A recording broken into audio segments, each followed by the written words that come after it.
I'm Ed Bentley, and Reverend Mike has asked me to step in for him this Sunday while he's away helping the Roslyn Thomasburg United Church celebrate its anniversary.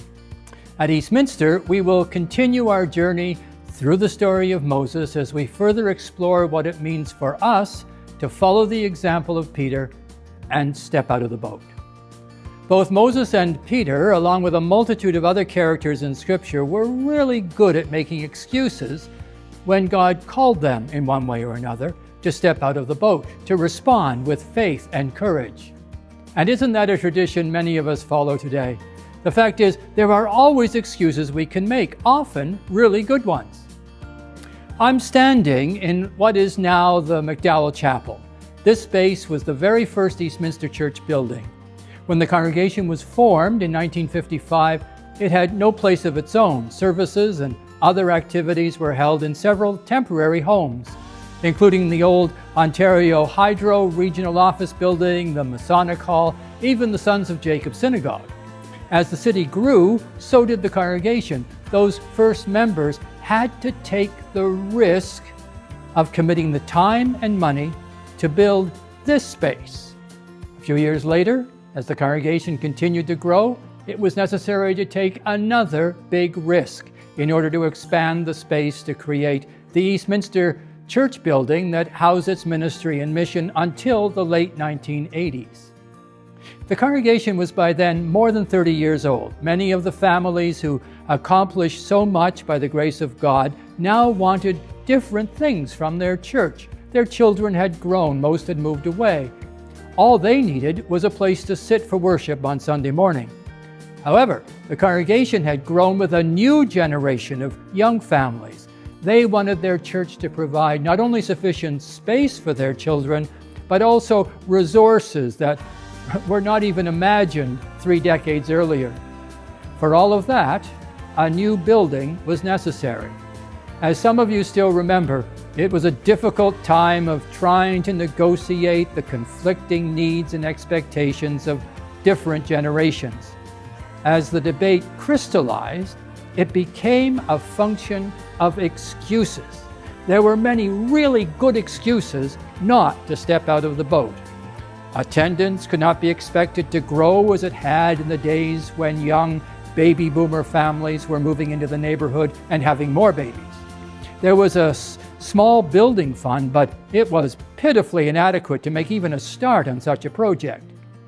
And those new young families were struggling with their own mortgage payments. Would they even be able to help with the cost? Finally, it was a time when the best mortgage rate the church could get was more than 10%. Here in the McDowell Chapel, this is one of the beautiful stained glass windows, and it depicts Jesus knocking on the door, waiting for us to respond, to open the door. That's very much where the congregation found itself at that time. It was like an invitation, the knock was there, decisions had to be made. But as I said, there was an abundance of really good excuses to stay in the boat, to make do with how it had been, how it was certainly comfortable for so many. But it became more and more clear that God was calling us forward to become an even more vital community of faith and a center for caring for the whole community. That would mean setting aside our excuses. It would mean leaning heavily on the faith we profess, to muster the courage to take what many in and out of the church family considered a ridiculous risk. In the end, after months of discussion, honest debates, and passionate prayer, a decision was made to step out of the boat. The money was borrowed, an architect and project manager were hired, construction began. And there were times when it felt like we were sinking, like Peter that night on the sea.